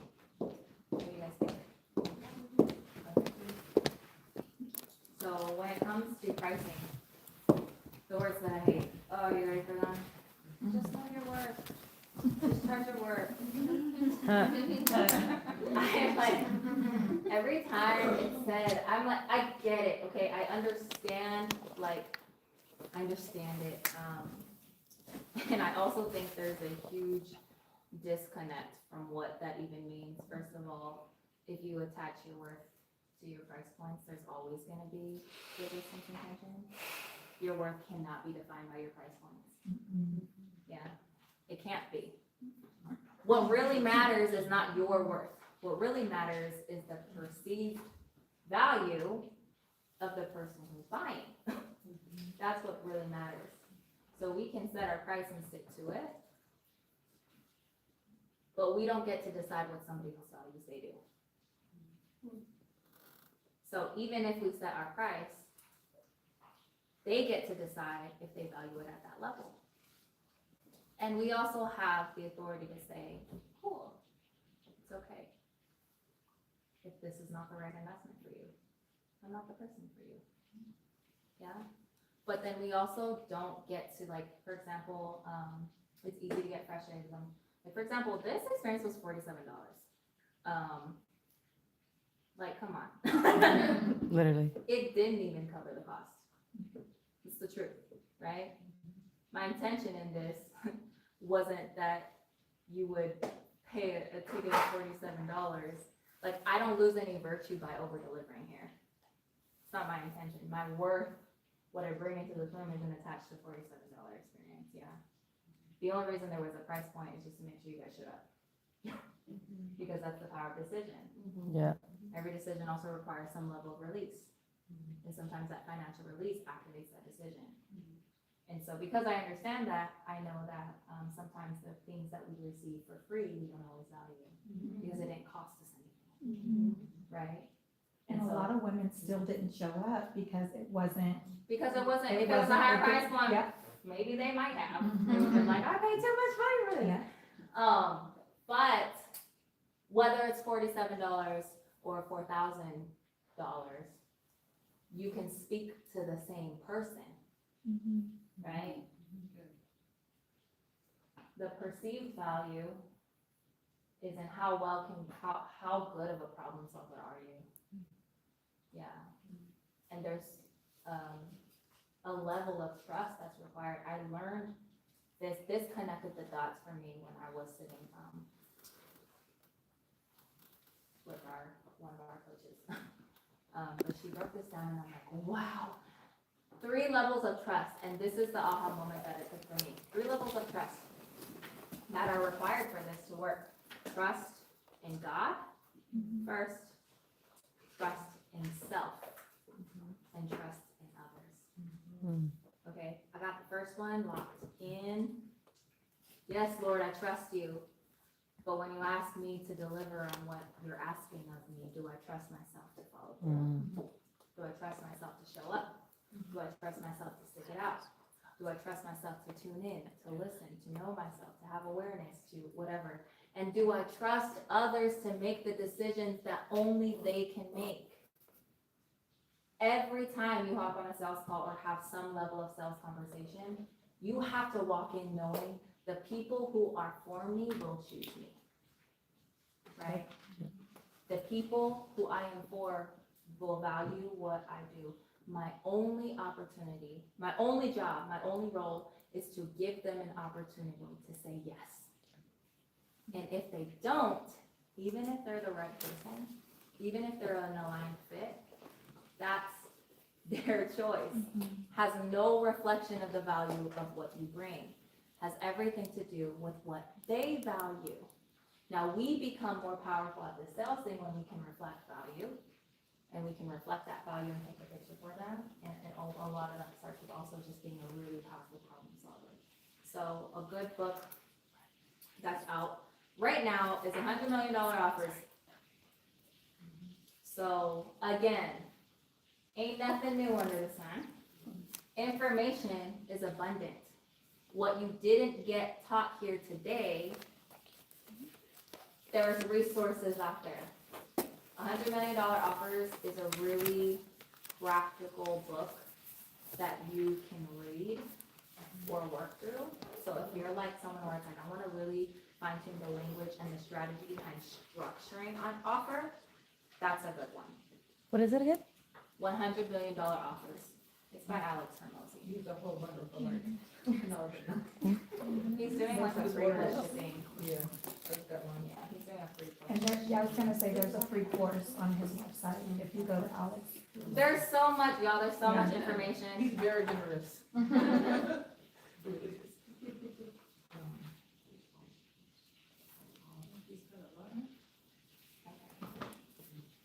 Before we move on, how are you guys?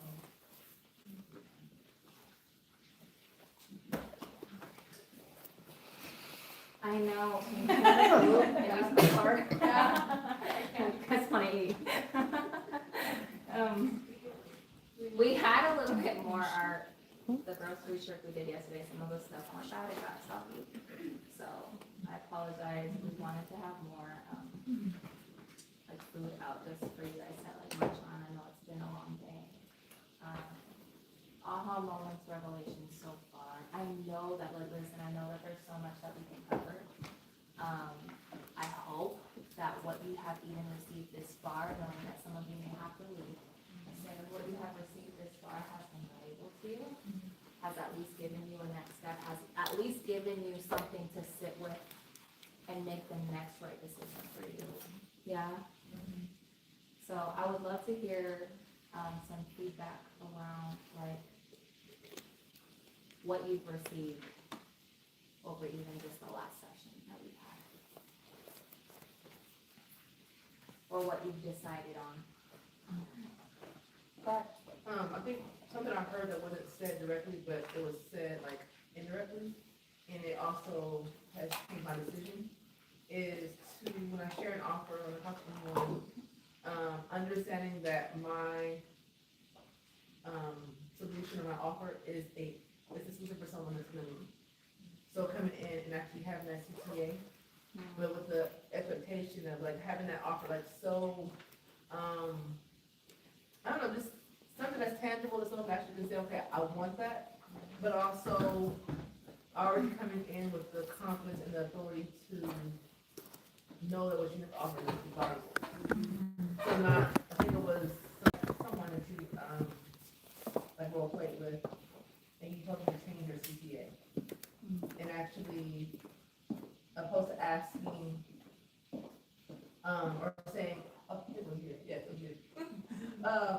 asking, or saying, I need to go and do all these things, I go door knocking, right?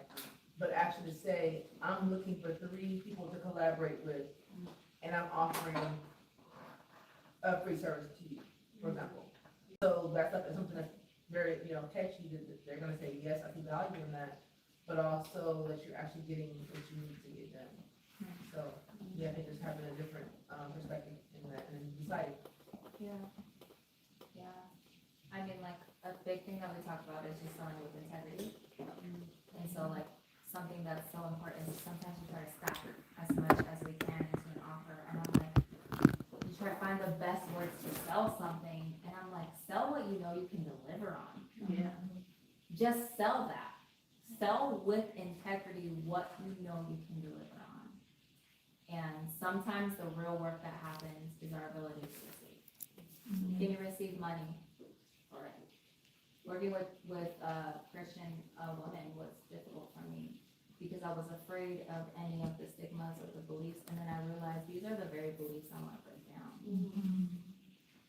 Because what abundance looks like is that even any seed that you sow into me, you have a God who is taking care of you too, right?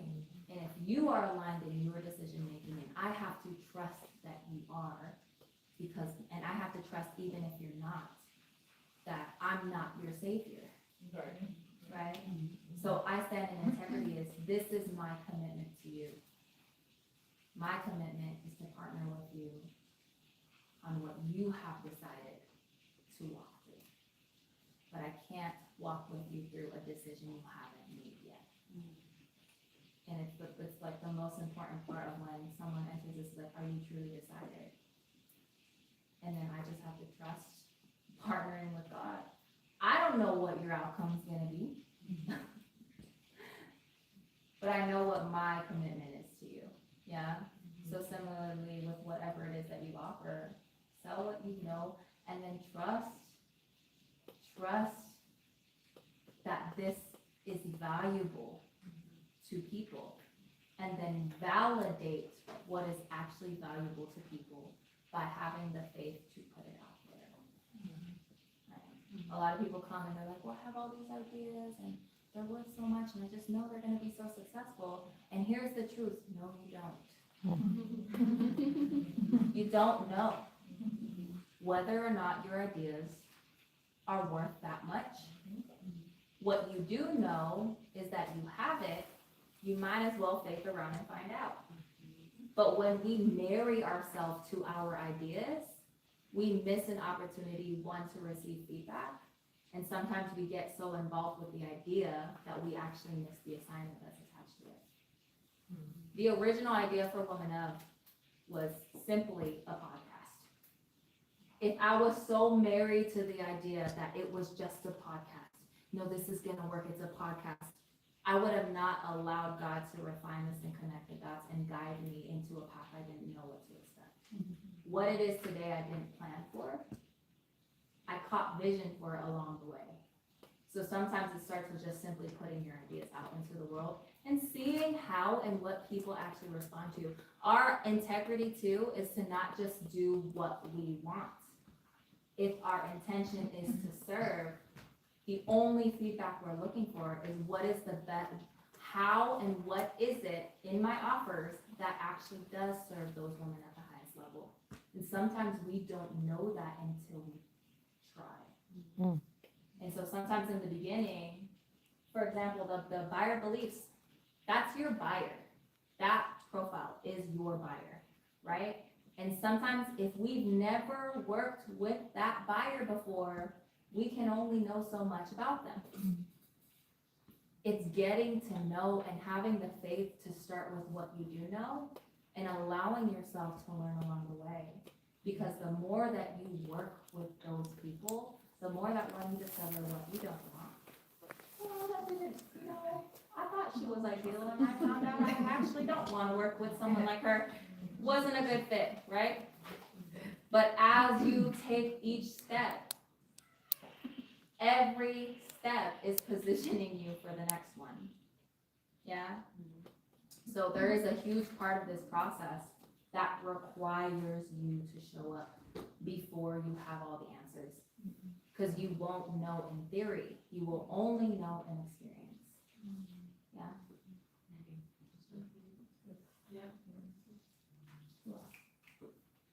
Yeah. So I've been wrestling with this for some time, and then what you just said really, again, resonated with me. So I founded my LLC a few years ago after I started a ministry for single moms at my church. What I found was I was able to develop a framework from alongside churches. A lot of single moms, they feel ostracized, a lot of single moms during their parenting journey, and so really going through those different seasons. But I also was in that season, and it looked very different, and so I was able to walk alongside these single moms. Now, as I have transitioned in my career, God is presenting so many opportunities for me to mentor single moms into positions of leadership. So now that's been my journey the last couple of years. So I am stuck because I'm not sure, I'm still married to the idea of what Esther's Daughters LLC was initially, to now it's in a different season because I'm in a different season. So I'm really struggling. Welcome.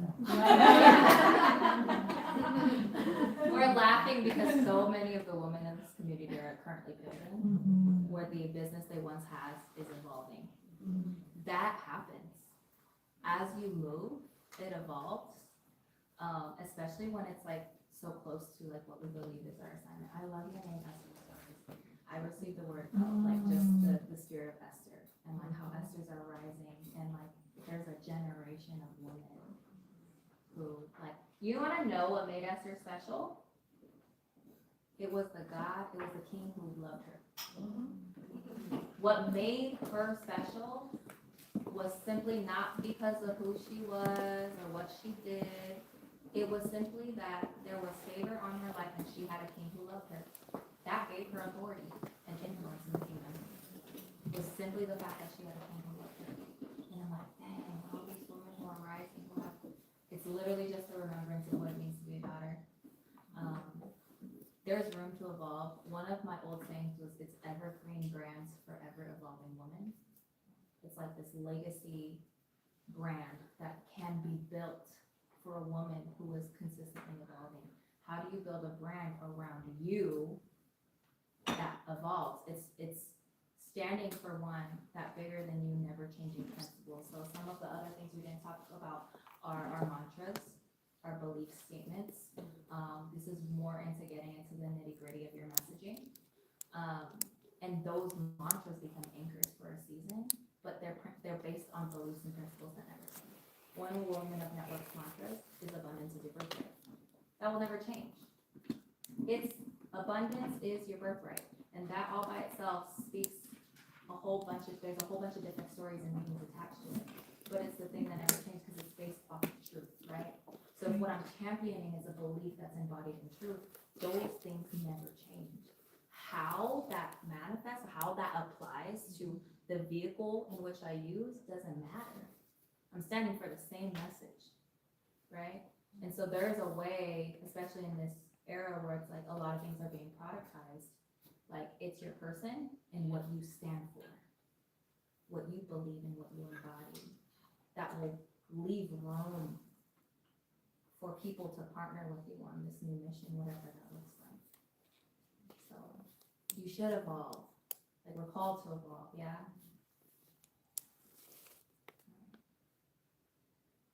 One more takeaway, aha. I'll just share, there's so many, like I kept hearing throughout the day, I would buy that, and so many of us are probably sitting in the room with our ideal clients, our ideal coach, our ideal whatever, and we should take advantage of that, right? So make the connection, get the contact, switch information, and don't allow what we learned in this weekend to just, there's a scripture in the Bible that says about seeds, and some seeds was planted on fertile ground and it took root and it planted others. The sparrows came and ate it, and it never was able to take root. If we continue to do these things and we don't allow it to take root, by doing the scary thing, by taking the action, by investing, by doing whatever, the sparrows will come. And then you'll have to next year be sitting in the same spot, you know, and I'm not speaking lack or anything into anybody's life. I'm just saying, make that connection. There's somebody in this room that you probably said, I want to know more about this or that. Take that step so that the seed can go into the ground and it can multiply and you can bear the fruit that you desire.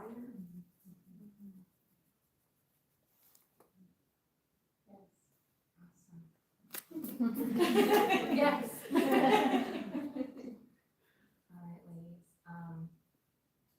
I wanna take a group picture, so I know that people need to leave soon. I will also, like, there's room to hang and like network after, so also don't feel a need to rush out.